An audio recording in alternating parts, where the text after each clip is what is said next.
All right, welcome back to another Wright Stew podcast. I am Paul Stewart.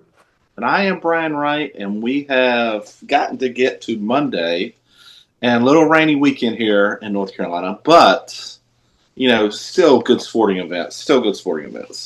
Yeah, man. Lots of hockey playoffs, basketball playoffs, baseball going on. Had another firing in baseball yesterday, Brian. Bud Black. I saw that.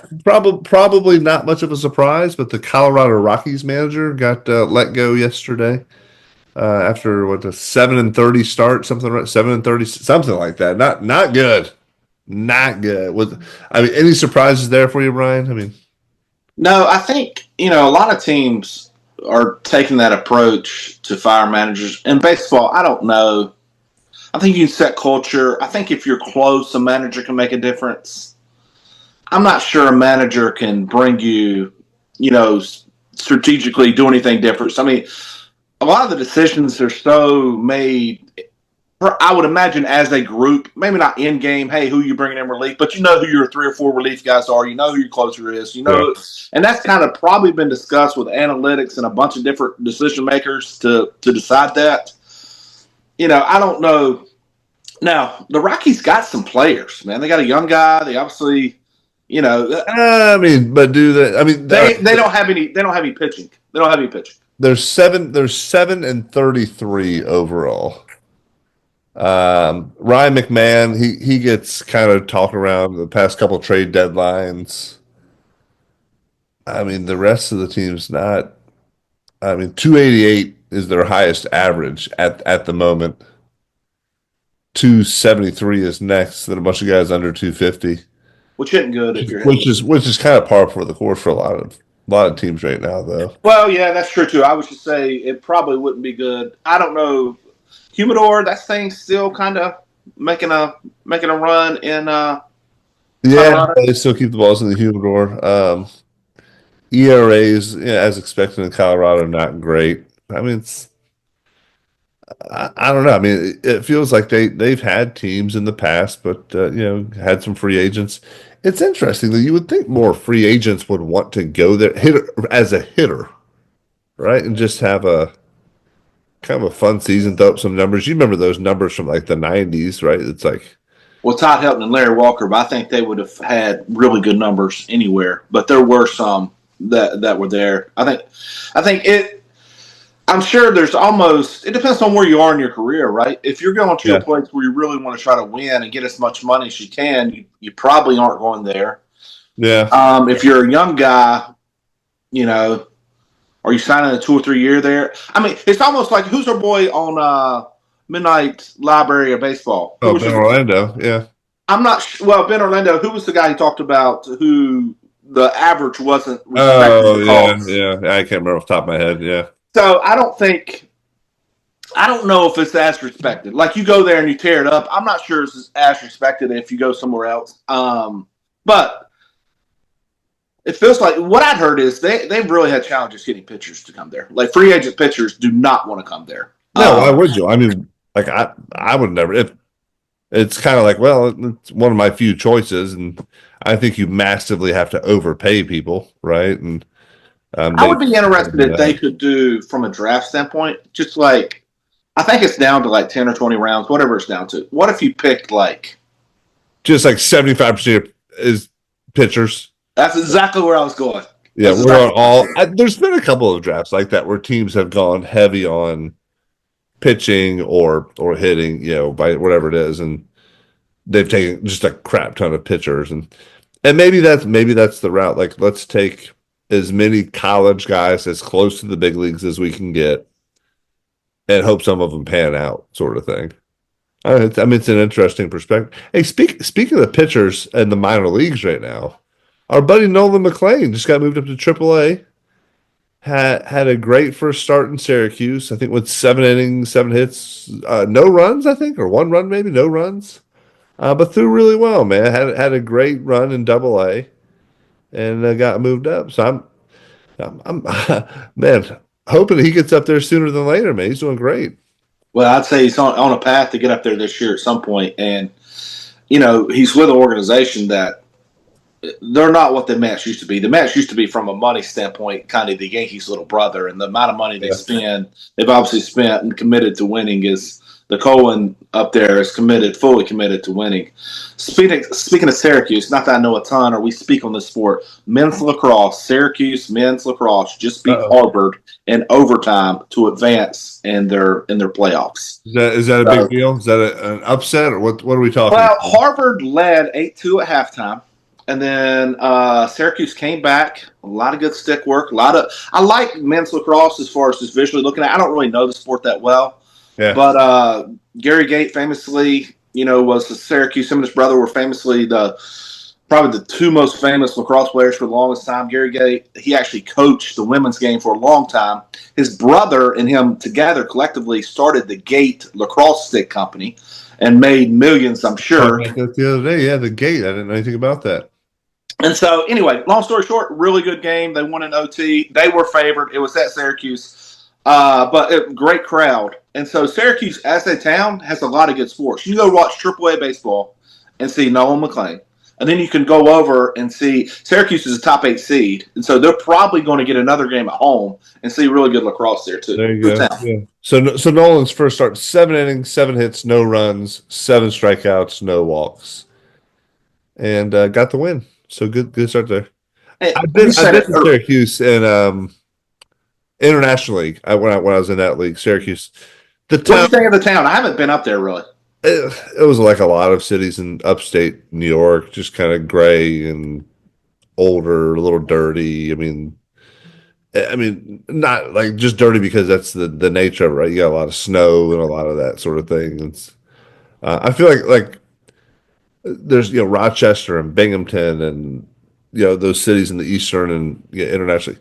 They just need like a power sprayer, just to go power spray all the buildings and clean them off. That's I don't know. Coming from a guy who lives in North Carolina, that seems like the most appropriate thing. Just power wash them all and clean that place up, and then I don't know. Well, I That's don't what, disagree. I've never North seen Carolina the has the grit from pollen. We have yeah, to power oh wash, yeah, and so I feel like they need to power wash their like snow residue and snow just stuff. Yeah, yeah. I I do don't remember disagree. seeing when we drove by the Carrier Dome. That was a big deal for me to see the Carrier Dome. That was pretty cool. We didn't go. We just drove by it. It was off the side of the road, but that was pretty cool. Um, So but did you yeah, go on Syracuse's campus? What'd you think? I've never been there. no, didn't go over there either. It was like from the highway. We could see it kind of in the distance. One of the craziest things ever happened one night in Syracuse. We were playing. It was a Friday night firework game. And it was one of those rainy, kind of dreary, just night gray all day. Like we're not gonna get this thing, but they played it on AstroTurf back then, so um, you got all the games in. All you gotta do is get it to stop, and then you Yeah, can play. basically, Yeah, yeah. But they covered the little areas by the bases and the mound, and um, but so man, there was probably 150 people left by the end of the night. But it was Friday night fireworks. They shoot the fireworks. Something went wrong in the fireworks, and like we were when you've seen a few of them, you kind of stop really watch. You don't really care. You're just trying to get right. out of there. But you heard like a real loud explosion that you could tell was a lot lower than it needed to be. Turns out, I think blew up and a guy died back there, like one of the firework guys. Yeah, man, it was nuts. And yeah, once you heard the low one, the a couple more went off. I think from like whatever the sequence was, and then the show just stopped, and everybody's like, "Uh oh, we're in." Yeah, yeah. It gets serious. It That gets was not serious. good. Yeah, but we were just on the bus Poor and thing. our lights. Yeah, that was awful. No, it's definitely dangerous. You got gunpowder. You got something that's making those explosions back there. So, and Yeah, making them projectile up into the air. yeah. Yeah. That would have been an interesting fireworks situation. That was yeah, terrible. Speaking of an interesting situation, Wolfpack in Carolina, No kissing, game 3. kissing sisters, just tied up 1-1. So, I mean, ACC tournament's coming up. Hopefully, they'll get a chance for that rubber match at some point in the ACC tournament and play that one. But split the series 1-1. Kind of a unique series setup. I don't remember them doing this when I played, but they went Thursday, Friday, had Saturday off, and then Yeah, I had the didn't like rubber it. match on Sunday because of graduation. Yeah, I wasn't a big fan of it, but I mean, I get it. You got to graduate kids and get them moving, but at the same time, I don't know. let's keep it moving. We knew the weather was coming in. Yeah. Yeah. So again, NC State, because of taking the beating and kind of one of their games getting canceled, they've lost 3 out of 4. Of their last 4 ACC, but they're still right there. They're still not projected to be a national seed. I think they're projected right now. I saw you sent it, maybe, or somebody sent it to me. I sent Where, it yesterday. yeah, Yeah, looking to they're go to right on West the cusp Virginia. of hosting a regional at least, and West Virginia's freaking good though. That's where they would go supposedly, yeah, based on what you sent oh, me. with our boys from Wright State. Wright State would be in there, at least according to any projections can change overnight, but Especially, so the SEC tournament. I saw this. They are changing their postseason conference tournament, and so everybody's getting in. Top 4 seeds get a double bye. okay, 5 through 8 get a single bye. But everybody gets in, then it's single elimination. okay, I like it. I like I that. kind of like it. Reward the winners. Yeah, Give guys that are, because there's probably some 9 through 12, maybe 9, even more than that got a chance to add some W's to their list to make them look better for postseason tourney at-large selections. So I like all the things that it can add to it for sure.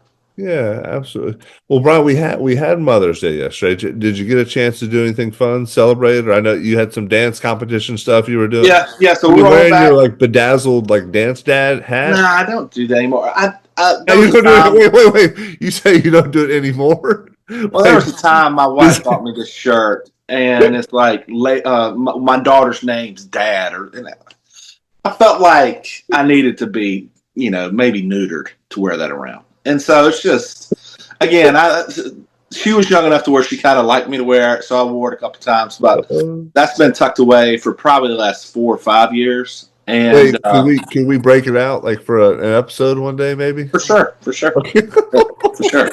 And I think you'll like it. I mean, you got some cool T-shirts that you pimp. None that are that cool, probably. No, definitely. But I've gotten a couple of over the years for Father's Day. You get the world's best dad T-shirts and stuff. I've never gotten that one actually. Well, I got one a couple years ago, and T-shirts are a little tricky for me because like I'm a big guy, and like some double X's fit well, some double X's are a little snug, sort of thing. And I think my son must have picked it out, but it was like Mr. Incredible. It was like his picture on it. It was like world's some best dad, something like that. And it fit great the first time, but as soon as we watched it, it got real. And it kind of broke my heart. My son's like, "Dad, why don't you ever wear that shirt that we got for you?" I'm like, "Oh, but I'm too fat." Like, but it's shrunk. I like it, man. I love it. Thank you, but I gotta lose like 30 pounds to fit into it now. So. Yeah, I mean, so fortunately, I had a daughter who stayed here, so she was able to take care of Mama for us, take care of my wife, and make sure everything was well presented when we got back for Mother's Day type gifts and the whole shebang. And my mother, just sent a message to her. She's pretty low maintenance. She keeps it that way. She likes it that way. And so I'm sure we'll connect through some sporting event, do a dinner. But it is, it's hard, man. It's hard because you get to that age where you kind of feel like your responsibility for not only your own wife, but for your own mother, and maybe, your mom's, your wife's mom, whatever the case may be. So you feel pulled in a number of directions. I'm not a huge, again, these are made up holidays. Again, just like Father's Day, these are made up holidays. I'm not a huge, I don't know. It feels the Hallmark holidays. Yeah. It's like, hey, dude, celebrate your mom always. Right? Yeah, there you go. That's what I tell my wife. Like every day is our anniversary, honey. That's right. Yeah, it should be. Right? Every day's my birthday. Every day's your birthday. I mean, let's just, I don't know. I don't like these made up holidays. Again, you should be able to tell you I bounce back and forth. I appreciate it. Here's the one thing, and I've had this soapbox for a while. Like the difference between Mother's Day and Father's Day, cards in particular.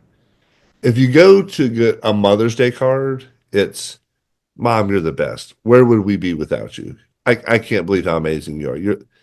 And then clock this, people. Clock this. When you go get your Father's Day cards, it's here, Dad, go play more golf. Here, Dad, drink another beer. Which they're kind of out of date, really.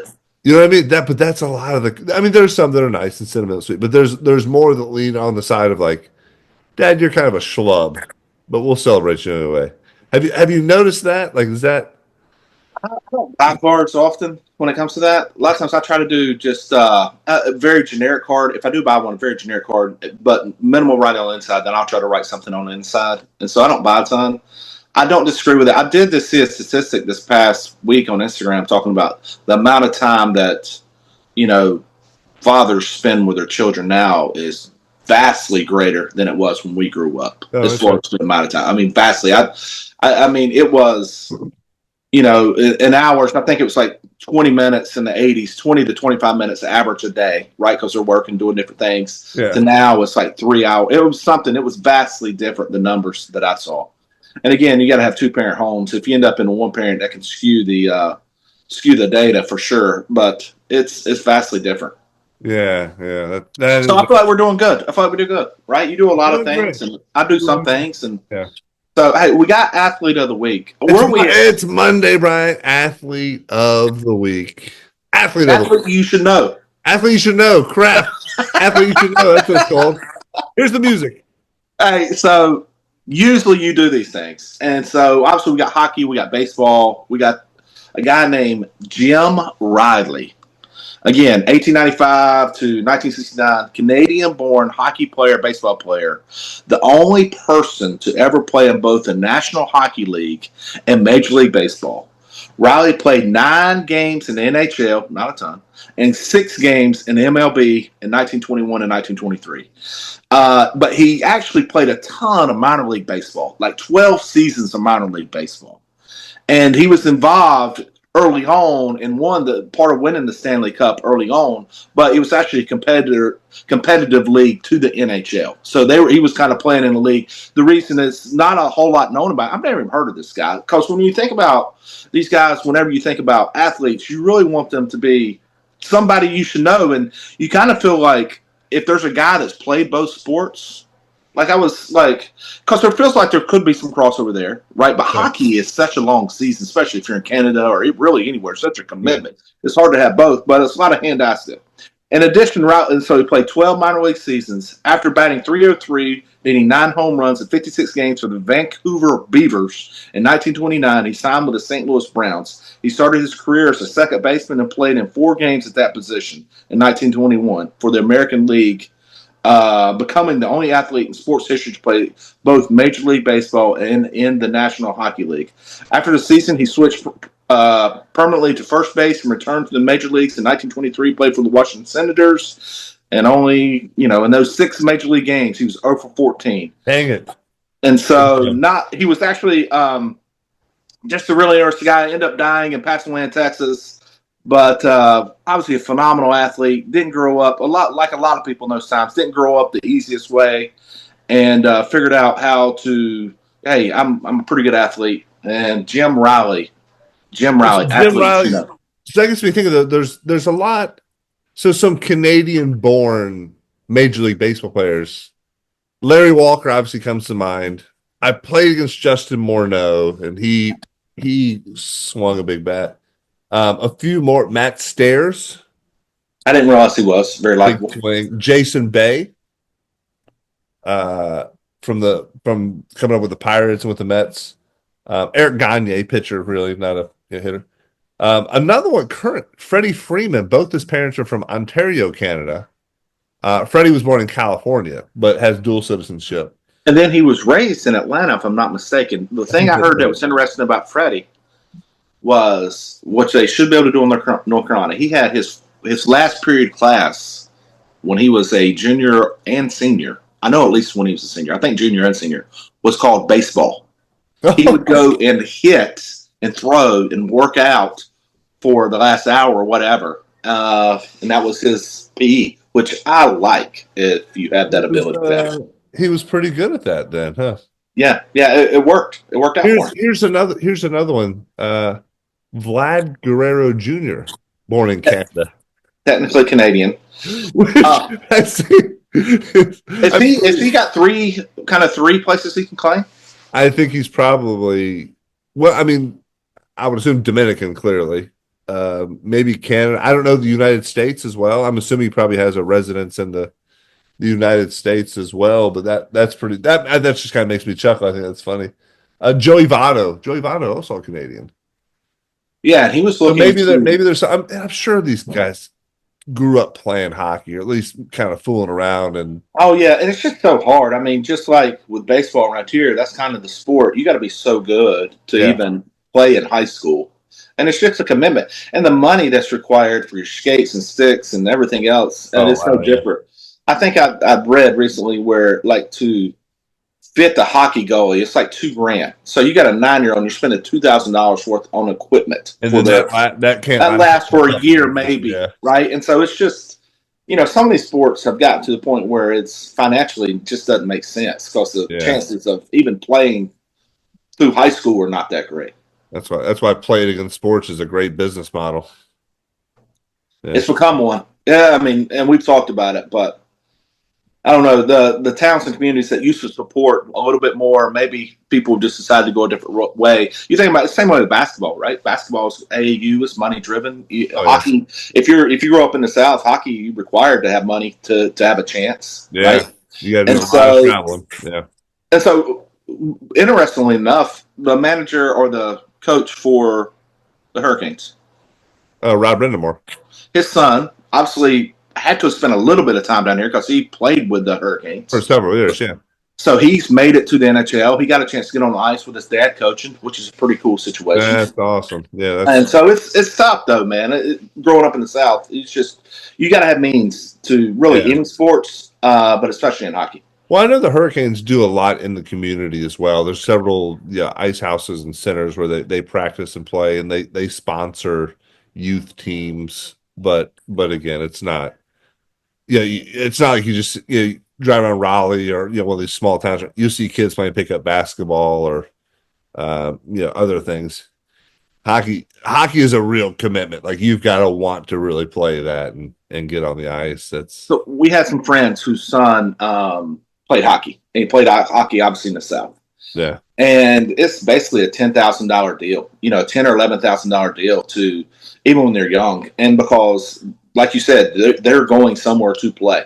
yeah. And then he went and played juniors, and he I think he was in Tennessee one year, got hurt, and that was still they were paying for him to play in juniors. I'm not sure exactly how that works. Then he went to the Boston area, Providence, and played up there. Like at a And boarding school. no, not boarding school. One of those things where it's post high school, but you are playing. It's considered juniors. You're not really going to school. You're just doing hockey, and you're on one of these teams that has a NHL name to it, but it is a pay to play if you're good enough to kind of deal. It's a combination. It's not ideal. Not ideal. Hey, get us out of here, man. Get us out. We got Yes. Hey, make sure you follow, like, subscribe us on TikTok, YouTube, Instagram, Apple Pod, Spotify, all those fun things, and check out the merch shop. Go get you a t-shirt. T-shirt weather coming up, baby. That's it. Have a great Monday. out. Go Pack. Go Tigers.